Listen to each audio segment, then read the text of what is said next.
Oui, il y a une réponse. Votre permis de conduire a été suspendu pour conduite en état d'ébriété. Je revenais d'une fête de boissons d'entreprise, j'ai été arrêté par une voiture de patrouille non marquée et accusé de conduite en état d'ébriété. C'était une situation désespérée sans allié en vue. Mais j'ai réussi à m'échapper de là. Je suis dans la quarantaine tardive et je travaille dans le transport. Je suis abstain mais je ne peux absolument pas gérer l'alcool en raison de ma constitution. C'est pourquoi je joue souvent le rôle d'organisateur ou de conducteur désigné lors d'entre eux. Je ne peux pas boire, mais j'aime l'atmosphère des fêtes et cela ne me dérange pas du tout.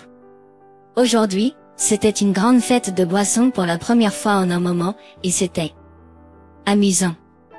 Après avoir déposé le groupe, se dirigeant vers la deuxième fête, j'ai réglé la facture et suis sorti.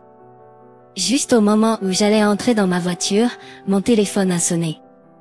C'était le numéro d'un collègue, mais quand j'ai répondu, c'était mon patron, disant qu'il avait laissé son téléphone portable dans les toilettes du restaurant. Je suis retourné au restaurant et j'ai récupéré le téléphone portable de mon patron. Il a dit qu'il serait bien de le lui remettre demain, alors j'ai posé les deux téléphones portables et mon manteau sur le siège passager. J'ai également enlevé ma veste et les jeté sur le siège passager aussi. Pensant qu'il faisait toujours froid, j'ai porté mon manteau hiver, mais il s'est avéré trop chaud. Maintenant, je suis enfin en train de rentrer chez moi. C'est un trajet de 40 minutes jusqu'à ma maison. Après avoir conduit pendant un moment, j'ai remarqué une berline blanche me suivant de près. La berline blanche a maintenu une distance constante, ni trop proche ni trop éloignée.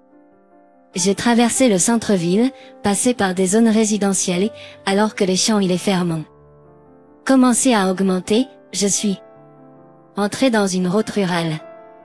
Il n'y avait pas de voiture en sens inverse, juste mon véhicule et la berline blanche. J'ai commencé à me sentir vraiment mal à l'aise. Puis c'est arrivé. Soudain, des lumières rouges clignotantes sont apparues dans mon rétroviseur. Quand je me suis retourné, j'ai vu des lumières clignotantes rouges sur le toit de la voiture derrière moi. C'est une voiture de patrouille non marquée. L'officier, près de la fenêtre, m'a rapidement montré quelque chose qui ressemblait à un insigne, mais c'était trop sombre pour voir clairement la nuit. Cependant, je pouvais distinguer l'emblème de la police. Je n'avais rien fait de mal, mais être arrêté de cette façon m'a quand même fait sauter un battement de cœur. Je suis content de ne pas avoir dépassé la limite de vitesse. Je revenais d'une fête de boissons d'entreprise, mais je n'avais pas bu une goutte et j'avais respecté toutes les limites de vitesse et les signaux de circulation. Pourquoi suis-je arrêté? Je n'ai rien fait de mal, je demande, confus. En effet, je sors d'une fête de boissons, mais je n'ai pas bu une seule goutte. Montrez-moi votre permis de conduire. Les officiers semblaient convaincus dès le départ que je conduisais sous l'influence. Ne laissant pas d'autre choix, j'ai obéissamment remis mon permis de conduire. Les officiers portaient des chapeaux et il faisait sombre, alors je ne pouvais pas clairement voir leurs expressions faciales. Mais d'après le son de leur voix, ils avaient l'air d'être dans la vingtaine tardive ou la trentaine, beaucoup plus jeunes que moi. Soufflez dans celui-ci, s'il vous plaît. J'ai obtempéré et soufflé doucement dans l'appareil. Bien sûr, aucune trace d'alcool n'a été détectée. Les officiers regardaient l'éthylomètre, se murmurant quelque chose mutuellement. Je vous l'avais dit, je n'avais pas bu, j'étais le conducteur désigné, ai-je dit. Mais il n'y a personne d'autre dans la voiture, n'est-ce pas? J'ai déposé des gens se rendant à la deuxième fête et ceux qui se rendaient à la gare. Même après mes explications, les officiers ne semblaient pas très convaincus. Vraiment? Eh bien, refaisons le test, a dit l'un d'eux. Pourquoi?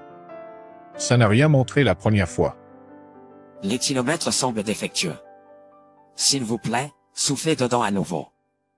Me soumettant à contre-ségur à un autre test, je jetai un coup d'œil discret à l'autre officier et vis quelque chose d'incroyable.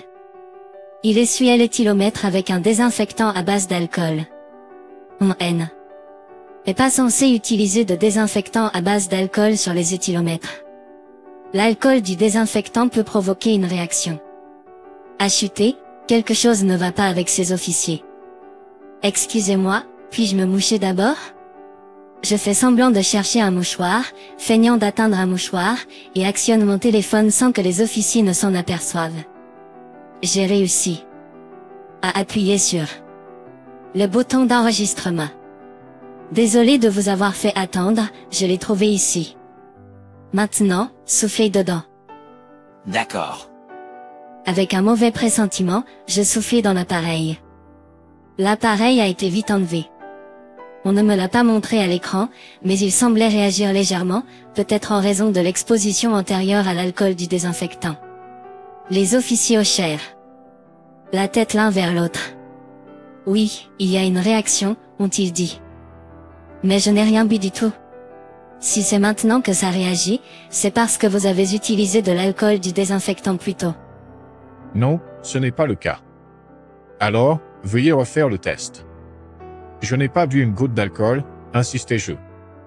Vous avez échoué au test, a dit l'officier de manière agressive, me coupant la parole. Vous avez conduit en état d'ivresse. Mais je me suis tenu à mes arguments et j'ai remis en question la sanction. N'est-il pas étrange d'avoir une suspension de permis pour avoir conduit en ayant bu? Si c'est pour avoir bu, ne devrait ce pas être une révocation, et non une suspension? J'ai demanda. Arrêtez votre non-sens, ordonna l'officier. Payez l'amende maintenant, c'est 5000 $. Une amende? Ah. Je suis assez sûr que la pénalité pour conduite en état d'ivresse est censée être une amende, pas une amende, je pensais à moi-même. Il y a deux types d'infractions de conduite en état d'ivresse, conduite sous l'influence, DUI, et conduite en état d'ébriété, DWI. Si un éthylotest mesure une concentration d'alcool de 0,15 mg ou plus dans votre souffle, cela est considéré comme une conduite en état d'ivresse, DUI, entraînant une suspension de permis de 90 jours. Si l'alcoolémie est de 0,25 mg ou plus élevée, cela entraîne une révocation du permis, appelée DWI. S'agirait-il vraiment de ces officiers qui se trompent si souvent sur les termes officiels, me demandai. Connaissant bien les pénalités pour les violations de la circulation, grâce à mon travail dans les transports, notre entreprise dispose d'un éthylotest et je vérifie les niveaux d'alcool avant et après le travail. Je suis assez connaisseur en matière de pénalités pour les violations de la circulation. Ces gars-là seraient-ils des faux policiers, me suis-je demandé. Il m'est venu à l'esprit. Peut-être que si je me rendais à la station de police, cela prouverait mon innocence. Je me souviens avoir entendu qu'il vaut mieux ne pas y aller si on vous demande de venir volontairement dans une situation qui semble désavantageuse pour vous. Mais si ces gens sont des escrocs, cela change les choses. Je ne pouvais m'empêcher de sourire à la pensée. Il se peut que je ne sorte pas mon portefeuille rapidement. L'un des officiers a crié andrément. Allez, dépêchez-vous et payez.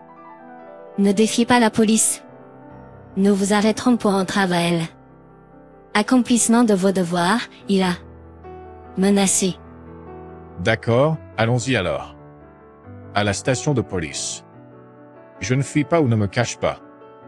Comme prévu, les officiers ont commencé à paniquer. Quoi? Vraiment?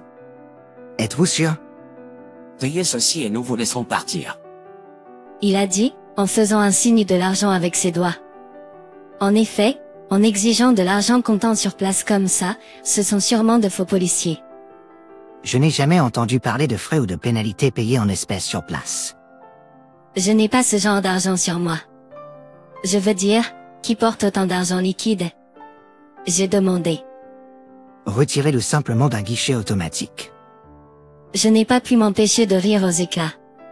Tu m'accuses de conduite en état d'ébriété, et pourtant, tu me dis de conduire. Donne simplement tout l'argent que tu as pour l'instant. Montre-moi ce que tu as. Je me suis mis à trouver la situation amusante et j'ai commencé à me détendre. Mais je n'ai rien fait de mal. Si le test d'alcoolémie a réellement réagi, montre-moi l'écran. Mais je n'ai rien fait de mal.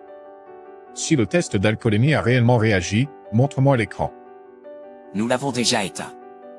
Alors, veuillez le mesurer à nouveau. J'insiste. Quoi? Ne vous ai-je pas déjà dit? Alors que l'argument se poursuivait, j'ai sorti le smartphone que je tenais pour mon patron de la banquette passager de la voiture. Allons-y, ai-je suggéré. Mon téléphone était toujours en train d'enregistrer, ce qui était un soulagement. L'écran de verrouillage est apparu, mais je n'avais pas besoin d'entrer quoi que ce soit pour passer un appel d'urgence. J'ai appuyé sur 911. Excusez-moi, est-ce la police? S'il vous plaît, venez rapidement. Je suis faussement accusé et on me demande de l'argent. L'emplacement est... Je pouvais facilement décrire mon emplacement approximatif. Et, à qui appelles-tu? Arrête ça. Les deux officiers étaient en panique, mais j'ai terminé mon appel. Me tournant vers les officiers, j'ai dit, à la station de police, bien sûr. Nous n'arrivons à rien ici, n'est-ce pas? Et, c'est mauvais. Qu'est-ce que nous allons faire? Vous plaisantez en disant que vous allez appeler la police, n'est-ce pas? Non, c'est vrai. Vous êtes des flics, n'est-ce pas? Pourquoi vous énervez-vous tant que ça signifie simplement que plus de vos copains vont arriver? Je l'ai demandé à la légère, et pour une raison quelconque, les flics ont répondu, eh bien, d'accord. Nous allons trouver une solution. Nous allons trouver une solution, ont-ils dit, en souriant. Ouais, ça devrait aller. Ont-ils dit, en souriant. Quelques minutes à peine après avoir passé l'appel, plusieurs voitures de patrouille sont arrivées, sirènes hurlantes. Sur la route rurale, deux voitures étaient garées, l'une avec une lumière rouge allumée, ce qui la rendait visible et facile à repérer.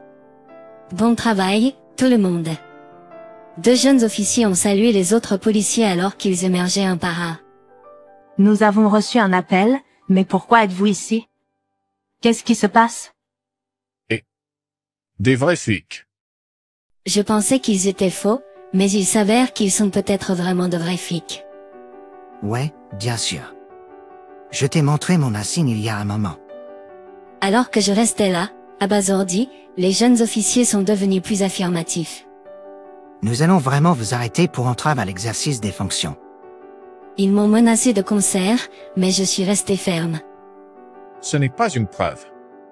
Je n'ai même pas pu lire le nom dessus. Quel est le problème ici? M'a demandé un officier plus âgé, se tournant vers moi. Un autre officier demandait au jeune flic la situation. Plusieurs officiers regardaient la situation derrière. Pour m'empêcher de parler, un jeune officier a dit à haute voix, « Cet homme est sorti d'un bar et est monté dans sa voiture. » Je suis sorti d'un bar et j'ai monté dans ma voiture. Nous l'avons suivi dans une voiture de patrouille non signalée parce qu'il se comportait de manière suspecte. Lorsque nous lui avons demandé de s'arrêter, il est devenu agité après que nous lui ayons dit qu'il y avait une réaction sur l'alcotest. Mensonge. Je lui ai crié dessus, mais alors que le jeune officier enchaînait les mensonges, les yeux des autres officiers qui étaient arrivés plus tard se sont durcis en me regardant. Quoi, une ivrogne? Faisant des histoires. Est-ce que tu as appelé toi-même? Les autres officiers semblaient également croire aux mensonges du jeune officier, ce qui m'a rendu furieux. Alors teste-moi à nouveau. Je ne réagirai pas parce que je n'ai pas bu une goutte d'alcool. On m'accuse de conduite en état d'ébriété, et ils exigent même de l'argent comptant sur place. J'ai crié, et un officier plus âgé est intervenu immédiatement. Tu as dit qu'ils ont demandé de l'argent ici et maintenant? Lorsque l'officier plus âgé a demandé. J'ai répondu fermement, exactement. Ces gars-là m'ont d'abord demandé 5000 $. Quand je leur ai dit que je n'en avais pas, ils m'ont dit de leur remettre tout l'argent que j'avais. Et, tais-toi. Ne dis pas de choses inutiles. Je t'ai dit de le garder secret. C'étaient les jeunes officiers qui paniquaient. C'étaient les jeunes officiers qui paniquaient. L'officier plus âgé a regardé la scène et a dit, de toute façon, refaisons le test. Désolé, mais peux-tu coopérer? Bien sûr, il n'y a pas eu de réaction. Regarde. J'ai exclamé triomphalement, je ne leur ai pas parlé de l'enregistrement sur mon téléphone et j'ai expliqué toute la situation. Toutefois, les agents qui sont arrivés plus tard ont semblé avoir du mal à croire. Désolé que nos jeunes agents vous aient causé des ennuis. Ils ont un fort sens de la justice et semblent s'être trompés. C'était une mauvaise manipulation de l'alcotest. Nous veillerons à ce que la formation soit approfondie pour que cet incident ne se reproduise plus jamais. Ils ont essayé de m'apaiser, visant à me laisser partir comme si rien ne s'était passé.